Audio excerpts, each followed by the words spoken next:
आप सभी को हाथ जोड़ के प्रणाम। मैं जया भारत, जिला संत कबीर नगर से भारतीय क्रांति पार्टी की राष्ट्रीय अध्यक्ष। मैं अध्ययन कर रही थी और मैं आप लोगों से बताऊं, मैं तत्काल आप लोगों से शेयर करके बताना चाहती हूं कि क्योंकि मैं रोज कहती हूं आप लोग शिक्षित बनो। बाबा साहेब जी कहा करते थे शिक्षित बनो। शिक्षा वो शेरनी का दूध है, जो पिएगा वही दहाड़ेगा। तो हम पूरे देश की शिक्षा की दर देख रहे थे, तो हमने शिक्षा की दर कहीं पर 65%, कहीं पर 45%, कहीं 55%, कहीं 60%, कहीं 75%। लेकिन जब हम दक्षिण भारत केरला में पहुंचे, आंकड़ा देखते देखते तो वहां का 99% अर्थात अब यहां तक समझ लिया 100%। तो हमने कहा ये तो सबसे अच्छी, हमारे दक्षिण भारत केरल के लोग बहुत शिक्षित हैं, बहुत खूबसूरत लोग हैं। बहुत खुशी आत्मा में तसल्ली हुआ। तो वहां की हमने शिक्षा नीति, जो लोग दर था उसको देखने के बाद वहां की स्थिति में जानना चाहिए। और जब मैंने वहां की स्थिति देखा तो वहां की स्थिति आपसे मैं क्या बताऊं। दक्षिण भारत में जिस तरह से आज नारियों पर अत्याचार हो रहा है, दक्षिण भारत में हमने जो केरला की शिक्षा के अनुपात में देखा,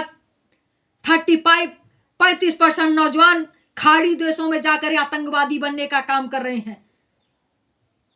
तो इस जो हमारे ये नौजवान हैं, जो हमारे केरला के नौजवान हैं, 35% खाड़ी देश मुस्लिम देश में जाकर के ये क्या बनने का काम है। डॉक्टर नहीं बने, मास्टर नहीं बने, नेता नहीं बने, ये किसान नहीं बने, अच्छे नागरिक ना बन करके दक्षिण भारत के ये केरला के लोग जाकर के ये जो हमारे 35% नौजवान हैं, ये खाड़ी देशों में आतंकवादी बनने का काम किए। तो शिक्षा पर तो प्रश्न चिन्ह लग जाता है। इस पढ़ाई से क्या फायदा, इस पढ़ाई से क्या मतलब। इस पढ़ाई से तो अशिक्षित रहना ही सही है। क्योंकि जब हमारे देश के लोग पढ़ करके आतंकवादी ही बनेंगे तो ऐसे स्कूल को बंद कर दो, हम किसानी करेंगे। हम मानुष बन सकते हैं वो सही है, लेकिन आतंकवादी बनने के लिए मैं नहीं कर सकती हूं। इससे अच्छा तो हमारे देश की गुरुकुल की शिक्षाएं थी। तो क्या कारण है कि ये जो हमारे देश केरला के हमारे स्टूडेंट, हमारे नौजवान जाकर के आतंकवादी बने, इसका क्या कारण है। तो मैंने आकलन किया कि कहीं न कहीं हमारे यहाँ लोग कहते हैं इंग्लिश मीडियम से पढ़ाई हो रही है, सीबीएसई की पढ़ाई हो रही है। हमारे उत्तर प्रदेश की मैं बात कर रही हूं, तो लोग कहते हैं दक्षिण भारत से लोग पढ़ाने आए हैं, केरला से लोग पढ़ाने आई हैं, मतलब इंग्लिश लोग पढ़ाने का काम करेंगी। केवल वहां शिक्षा मतलब पढ़ने की दर बढ़ गया है, लेकिन संस्कार और चरित्र और शिक्षित होने का दर नहीं बढ़ा है। अर्थात वहां जो हमारे अंदर जो क्वालिटी होना चाहिए उसकी शिक्षा नहीं दी जा रही है। कहीं न कहीं वो पश्चिमीकरण की शिक्षा ला करके नीति ला दी जा रही है। दक्षिण भारत के लोग, केरला के लोग इंग्लिश बोलने का काम करते हैं और कहीं न कहीं उनको केवल इंग्लिश के अक्षरों में शब्द सिखाया जाता है, ना कि हमारे देश की संस्कृति और कल्चर बताई जाती है। इसी कारण है कि वो पढ़ लेते हैं, उनको इंग्लिश पढ़ने आ जाता है, उन्हें 80 से केरला भाषा आ जाती है, और कुछ देश की भाषा पढ़ करके वो केवल भाषा को पढ़ते हैं, ना कि किसी के दिल के धड़कन को पढ़ते हैं, ना कि देश और समाज की धड़कन को पढ़ते हैं, ना कि भारत माता की गरिमा बढ़ाने के लिए पढ़ते हैं, ना कि देशभक्ति के। केवल वो शिक्षा अक्षर चीरना जानते हैं और इंग्लिश में बोलना सीख जाते हैं। अब हाँ, बड़े बड़े वहां पर स्कूल खुल चुके हैं, क्योंकि वहां पर वो बहुत विकसित स्टेट हो चुका है। तो वहां बड़े बड़े स्कूल हैं, बड़ी बड़ी मशीनरियां काम कर रही हैं। बच्चे एक दिन में 2-2 बार ड्रेस बदल कर जाते हैं, महीने में एक हफ्ते में 4 बार टाई लगाते हैं, उनकी लंच पैकेट अलग से बनी रहती है, उन्हें खाने के लिए अच्छे अच्छे चीज दिए जाते हैं। उनके टीचर जो रोज जांच करते हैं आज क्या आया है, आज बर्गर है, आज चाउमीन है, आज पिज्जा है। इस तरह से उनके टिफिन की जांच होती है। आज उनके पहनने के लिए ये वस्त्र होना चाहिए, आज उनके यूनिफॉर्म ये होना चाहिए, आज उनके हाथ में ये घड़ी होना चाहिए, उनके हाथ में ये कलम होना चाहिए, ये ज्योमेट्री बॉक्स होना चाहिए। मतलब अलग अलग एक दरम वीआईपी व्यवस्था से वो स्टूडेंट पढ़ने जाता है। और वहां पढ़ने क्या जाता है, वहां इंग्लिश बोलने सीखने जाता है। केवल इंग्लिश में बोलो, धड़ाधड़ इंग्लिश बात करो, बस संस्कार और चरित्र पढ़ने नहीं जाते हैं। देश और समाज के लिए बलिदान होने की पढ़ाई नहीं होती है, अपने इतिहास की पढ़ाई नहीं होती है। और जब ये लोग पढ़ते हैं, मैं बता दूं, इससे अच्छा तो हमारे देश की गुरुकुल की नीतियां थी। गुरुकुल में जब लोग पढ़ने जाते थे तो चाहे राजा का लड़का था रहता था, चाहे रंग का लड़का रहता था, बिना चप्पल के लोग पढ़ने जाते थे। रामचंद्र जी को भी आपने देखा होगा रामायण में, और भगवान श्री कृष्ण जी संदीपनी गुरु जी के आश्रम में पढ़ने गए थे। सुदामा जी के साथ तो लकड़ी तोड़ने गए थे, भिक्षा मांगने जाते थे। क्या इनके माँ बाप उस आश्रम में जाकर के फीस नहीं दे सकते थे? क्या इनके माँ बाप जाकर के वहां राशन मुहैया नहीं करवा सकते? लेकिन नहीं, वहां की शिक्षा नीति ये थी कि जब आज से यह भाव जानेंगे, जब ये 10 घर भिक्षा मांगने का काम करेंगे तो इन्हें ये इस रोटी की कीमत पता चलेगी। जब भिक्षा मांग करके ये बिना चप्पल पहने के कंकड़ी पत्थरों में घर घर जाकर भीख मांगने का काम करेंगे, दुत्कार मिलेगा तो कहीं न कहीं अन्न की कीमत जानेंगे, और एक अन्न भी एक नाजायज करने का काम नहीं करेंगे। और जब इनके पास चप्पल नहीं रहेगा तो जब ये पढ़ करके बच्चा अपने घर, जैसे आज का बच्चा जब पढ़ करके बड़े बड़े स्कूलों में से, बड़े बड़े कॉलेजों में से, बड़े बड़े यूनिवर्सिटियों में से निकल के जब अपने घर लोग आते हैं, तो जब छोटे छोटे कमरे, छोटे छोटे घर, वो गंदे गंदे, मतलब अब वैसा थोड़ा रहता है। अब एक कमरा एसी से बच्चा पढ़ने जा रहा है, एसी में बैठ के पढ़ रहा है, और जाकर के लाइब्रेरी में एसी लगा है, गार्डन लगा हुआ है, तमाम खेलने, तो वो आपके घर इतना व्यवस्था नहीं है, आप तो किसी तरह पढ़ा रहे हो। और जब आपके घर आएगा तो इंग्लिश बोलने वाला वो लड़का आपकी सोसाइटी से मैच नहीं करेगा, और जब मैच नहीं करेगा तो इंग्लिश पढ़ने वाला वो लड़का कहीं कंपनी में जाकर एडजस्ट हो जाएगा, और छोटा सा कमरा लेगा, उसमें एसी लगाएगा, अपनी एक बेबी लाएगा, वो भी इंग्लिश बोलने वाली, वो भी एसी में रहने वाली, तो आप लोगों को लोग पहचानने का काम नहीं करेंगे।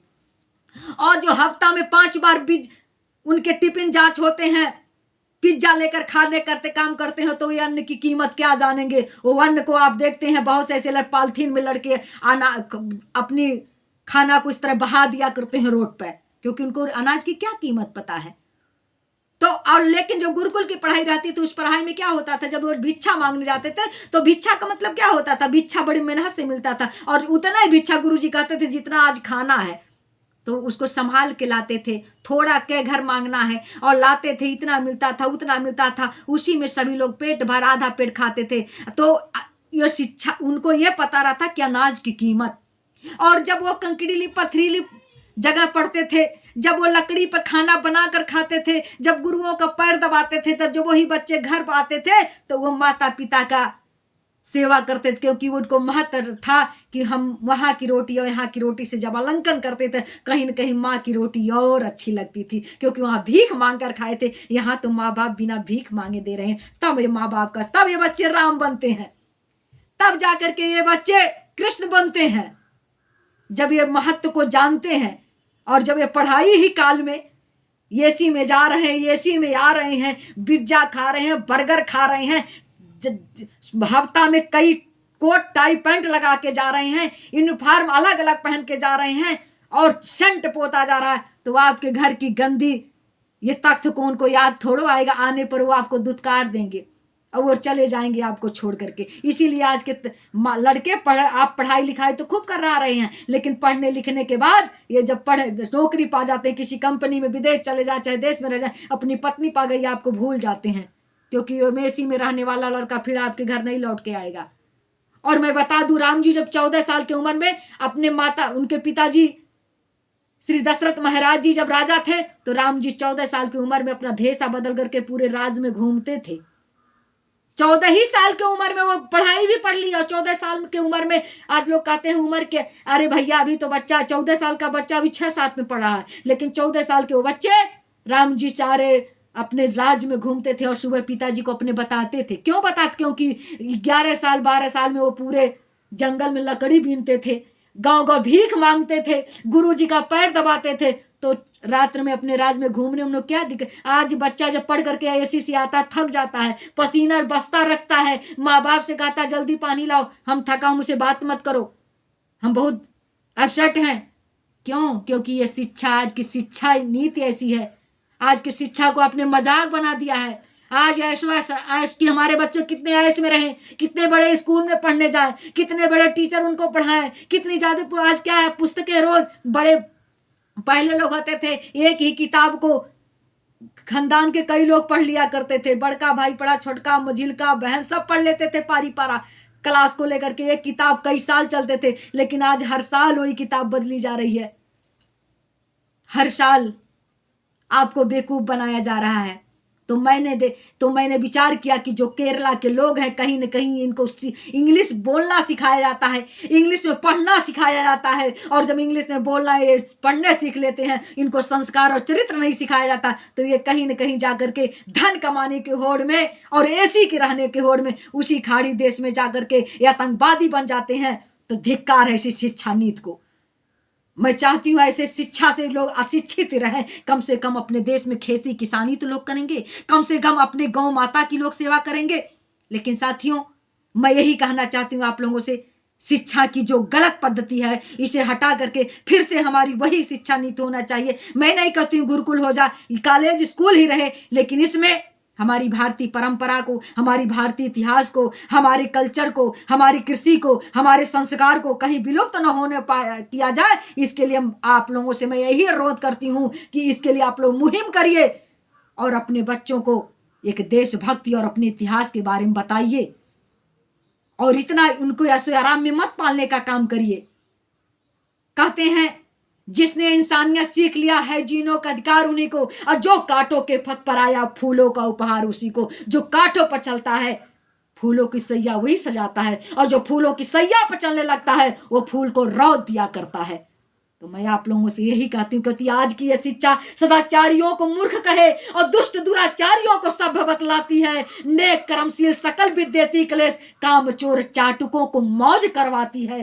कक्षा या परीक्षा में दिखाती चाकू कट्टा ही, और शिक्षकों परीक्षकों को मार तक गिराती है। घर परिवार और कॉलेज को कौन कहे, संसद में सांसद विधायक लड़ाती है। यही शिक्षा है जो आज पार्लियामेंट असेंबली में भी लड़ाई हो रहा है, क्योंकि यह शिक्षा जो है हमारे देश की जिम्मेदारी थी, हमारे संस्कार, हमारे चरित्र, हमारे आदर्श को खत्म कर दिया। केवल हमें पढ़ना सिखाया जाता है, डिग्री लेना सिखाया जाता है, ना कि हमारे अंदर संस्कार और चरित्र, हमारे इतिहास और हमारे इतिहास के महापुरुषों के बारे में बताएं। तो मैं यही चाहती हूँ कि हमारे शिक्षा नीतियों में जिस तरह गुरुकुल की पद्धति थी उसी तरह से विद्यालय होना चाहिए, लेकिन कुछ पद्धति लागू किया जाए और बच्चों को इतने ऐसे आराम में ना पाला जाए, उन्हें इतिहास बताया जाए, अपना समाज और राष्ट्र के प्रति प्रेम जागृत किया जाए, और माता पिता की सेवा करने का जो जुनून उनके अंदर जगाया जाए, और अपने देश से प्रेम करना जगाया जाए। वो बच्चे डॉक्टर इंजीनियर ना बने ना सही, लेकिन एक अच्छा इंसान बन करके